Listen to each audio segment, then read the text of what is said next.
Hi hello வணக்கம் நிழல் நண்பர்களே, இது உங்கள் நிழல் சேனல். ஒரு நிமிஷம் இதை இமேஜின் பண்ணி பாருங்க. நீங்கள் ஒரு லாங் டிரைவ் போயிட்டு இருக்கீங்க. நடு ராத்திரி சென்னை திருச்சி ஹைவே. சுற்றி ஒரு வண்டியும் இல்லை, ஒரு மனுஷனும் இல்லை. ஒரு மாதிரி அமானுஷ்யமான சைலன்ஸ். அப்போ திடீர்னு ஒரு உருவம் உங்கள் கார் முன்னாடி வந்து லிஃப்ட் கேட்டால் என்ன பண்ணுவீங்க? சீரியஸாக யோசிக்கவே செம்ம பயமாக இருக்குல்ல? ஆனால் இதே மாதிரி ஒரு சூழ்நிலையில் நம்ம ஹீரோ ராகவனுக்கு என்ன ஆச்சுன்னு தெரிஞ்சா உங்களுக்கு லிட்ரலாக பயம் வந்துடும். இதுதான் அவரோட கடைசி பயணத்தோட கதை. வீடியோக்குள்ளே போகிறதுக்கு முன்னாடி இந்த வீடியோவுக்கு ஒரே ஒரு லைக் மட்டும் போடுங்க. நீங்கள் போடுற ஒரு லைக் நம்ம சேனல் க்ரோத்துக்கு ரொம்ப சப்போர்ட்டாக இருக்கும். நம்ம சேனலை நீங்கள் இன்னும் சப்ஸ்கிரைப் பண்ணலன்னா சப்ஸ்கிரைப் பண்ணிக்கோங்க. வாங்க இப்போ வீடியோக்குள்ளே போகலாம். ஓகே, மோகினின்னு சொன்ன உடனேயே நம்ம மைண்டுக்கு வர்றது மகாவிஷ்ணுவோட அவதாரம் தான். அழகு, கவர்ச்சி, வசியம் பண்ணுற பவர், இதெல்லாம் அந்த மோகினியோட அடையாளம். ஆனால் ஒரு நிமிஷம், நாம் இன்னைக்கு பேச போகிறது அந்த மோகினி பற்றி இல்லை. இவ பழி வாங்குற ஒரு ஆவி. குறிப்பாக ராத்திரியில் தனியாக ட்ராவல் பண்ணுற ஆண்களை டார்கெட் பண்ணுற ஒரு மோகினி. இந்த மோகினிக்கு பின்னாடி ஒரு சோகமான லவ் ஸ்டோரி இருக்குன்னு அந்த பகுதி மக்கள் சொல்கிறாங்க. பேசிக்கலி பல வருஷத்துக்கு முன்னாடி ஒரு இளம் பெண் ஒரு பையனை உயிருக்கு உயிராக காதலிச்சிருக்கா. ஆனால் அவன் அவளை ஏமாற்றி கடைசியில் அவளோட சாவுக்கு காரணமாயிட்டான். அந்த ஏமாற்றமும் கோபமும் தான் அவளை ஒரு பழிவாங்கிற ஆவியை மாற்றி அதே சாலையில் சுத்த விட்டுருக்கு. அன்னையிலேருந்து தனியாக பயணம் பண்ணுற ஆண்களை அவள் பழிவாங்கிறா அப்படிங்கிறது அங்கே இருக்கிற மக்களோட அசைக்க முடியாத நம்பிக்கை. இந்த கதையோட ட்ரேட்மார்க் அடையாளம் வெள்ளை புடவை, காற்றுல பறக்கிற முடி, ரத்தம் மாதிரி சிவந்த கண்கள். இது சும்மா கட்டுக்கதைன்னு நினைக்காதீங்க. ஜஸ்ட் லாஸ்ட் மந்த் கூட காஞ்சிபுரம் செங்கல்பட்டு நெடுஞ்சாலையில் ராத்திரி 12 மணிக்கு மேலே போன 3 லாரி டிரைவர்ஸ் அவளை பார்த்ததா சொல்கிறாங்கன்னு இன்டர்நெட்டில் இருக்குது. அவங்களில் தப்பிச்ச ஒருத்தர் சொன்ன விஷயம் ரொம்பவே ஷாக்கிங்காக இருந்துச்சு. அவள் கேட்டது ஒரு லிஃப்ட் தான், ஆனால் அவள் எடுத்துக்கிட்டது என் ஃப்ரெண்டோட உயிரை. இப்போ நம்ம கதையோட மெயின் கேரக்டர் ராகவன் பக்கம் வருவோம். அவர் ஒரு சாஃப்ட்வேர் இன்ஜினியர். அவரோட மனைவி பிரியாவுக்கு உடம்பு சரியில்லை. அதனால ஒரு ஃபேமிலி எமர்ஜென்சிக்காக சென்னையிலேருந்து திருச்சிக்கு ராத்திரி நேரத்தில் காரில் கிளம்புறாரு. 4 மணி நேரம் பயணம். ரேடியோ போட்டால் சிக்னல் இல்லை. போர் அடித்து போய் வண்டியை ஓட்டிகிட்டு இருக்காரு. நிலா வெளிச்சமே இல்லாத அந்த இருட்டில் ரோட்டோர மரங்கள்லாம் ஏதோ ஒரு பெரிய கருப்பு அசுரர்கள் மாதிரி பயமுறுத்திட்டு இருந்துச்சு. திடீர்னு அந்த வளைவில் ஒரு உருவம் தெரிஞ்சுது. ஒரு பெண் ஒரு மாதிரி பழைய ட்ரெஸ் போட்டிருந்தாங்க. முடியெல்லாம் கலைஞ்சு முகத்தை மறைக்குது. கையில் ஒரு பழைய கிரிக்கெட் பேட். ரொம்ப பரிதாபமாக லிஃப்ட் கேட்டாங்க. சார், என் குழந்தைக்கு உடம்பு சரியில்லை, அழுதுகிட்டே இருக்கு, பக்கத்தில் இருக்க கிராமத்துக்கு போகணும் அப்படின்னு சொன்னாங்க. ராகவனுக்கு ஒரு நிமிஷம் செம்ம கன்ஃபியூஷன். இந்த நடுராத்திரியில் ஒரு பொண்ணுக்கு ஹெல்ப் பண்ணுறது சேஃபா?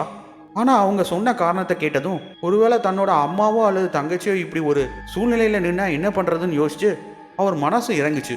ஏரிக்கம்மா, நான் உங்களை கிராமத்தில் ட்ராப் பண்ணுறேன் அப்படின்னு ராகவன் சொன்னார். அவங்களும் டேங்க் சொல்லிட்டு பின் சீட்டில் ஏறி உட்காந்தாங்க. கார் லைட் வெளிச்சத்தில் அவங்க முகம் தெரிஞ்சுது. டயர்டாக தெரிஞ்சாலும் அந்த முகத்தில் ஒரு அட்ராக்ஷன் இருந்துச்சு.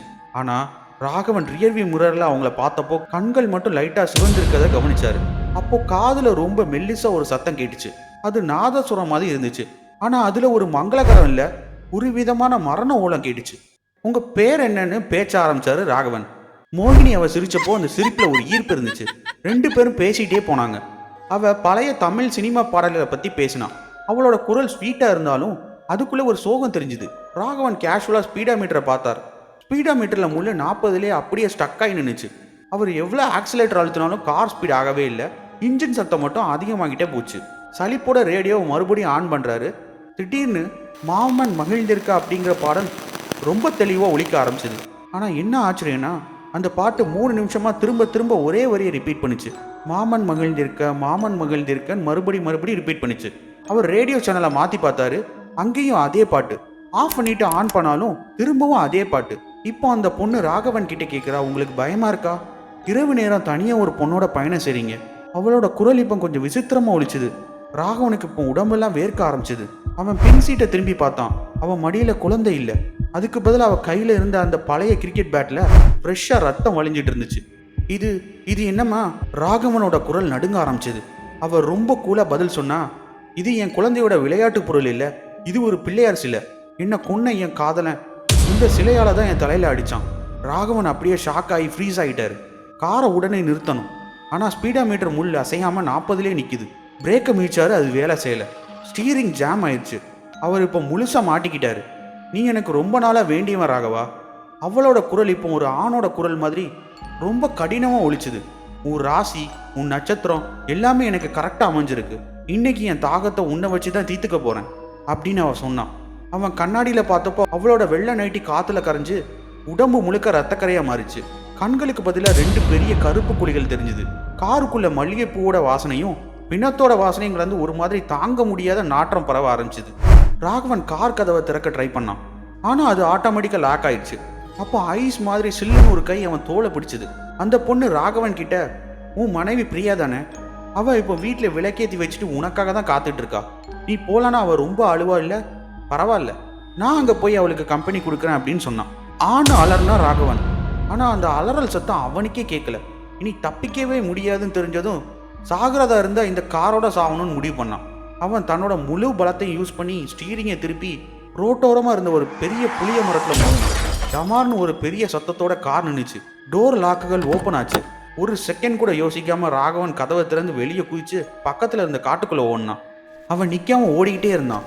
காலில் அங்கே இருந்த வேர்கள் இடிச்சுது, முட்கள் கிழிச்சுது. ஆனாலும் அவன் நிற்கலை. அவன் ஓடுற வழியெல்லாம் அவன் பாடுற சத்தம் கேட்டுக்கிட்டே இருந்துச்சு. சில சமயம் சோகமா, சில சமயம் பயங்கரமா. அந்த பாட்டோட ஒரு குழந்தை அழுற சத்தமும் சேர்ந்து கேட்டுச்சு. மூச்சு வாங்க அவன் ஒரு பாலடைஞ்ச கிணறு பக்கத்தில் வந்து நின்னான். சுற்றி பார்த்தா அங்கே யாரும் இல்லை. காற்றுல அவளோட குரல் மட்டும் கேட்டுச்சு. நீ எங்கே ஓடினாலும் தப்பிக்க முடியாது ராகவா.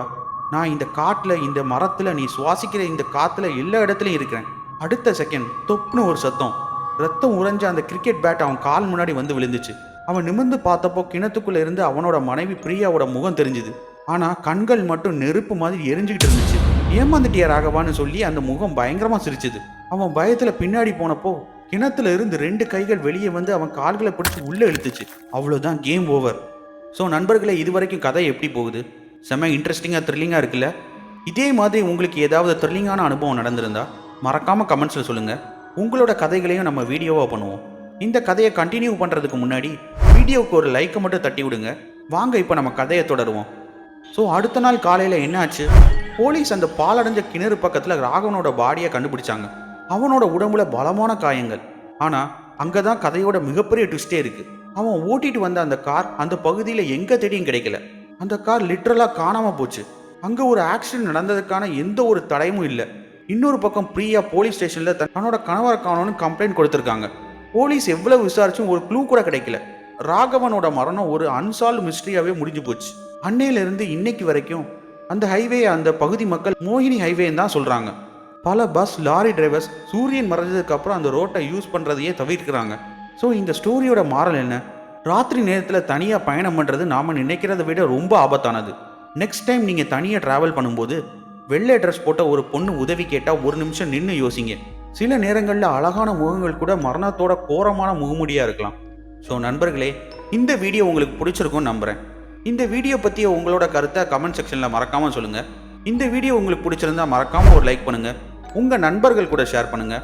நம்ம சேனலை நீங்கள் இன்னும் சப்ஸ்கிரைப் பண்ணலன்னா சப்ஸ்கிரைப் பண்ணிக்கோங்க. கூடவே இருக்க பெல் ஐக்கானை கிளிக் பண்ணுங்கள். அப்போ தான் நம்ம போடுற வீடியோஸ் உடனடியாக உங்களை வந்து சேரும். நீங்கள் நம்மளை ஃபாலோ பண்ணணும்னு நினச்சிங்கன்னா, இல்லை என்னோட காண்டாக்ட் பண்ணணும்னு நினச்சிங்கன்னா, நம்ம Instagram channel link, WhatsApp channel link டிஸ்கிரிப்ஷனில் அட்டாச் பண்ணுறேன். நம்ம கம்யூனிட்டியில் நீங்கள் ஜாயின் பண்ணிக்கோங்க.